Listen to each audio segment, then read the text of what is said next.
how to connect your account with your contacts on Likee app. Hello guys, in today's video I'm gonna show you how to connect your account with your contacts on Likee app. First thing, go to Likee app. Here you will find these three lines in the top corner. Click on it and click here on your profile, and here you will find this icon here.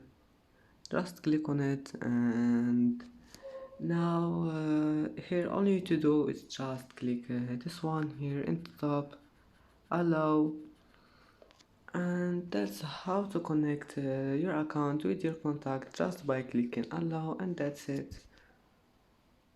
And that's it for today's video. If you like this video, don't forget like and subscribe, and thank you for watching this video until the end. And now see you in the next video.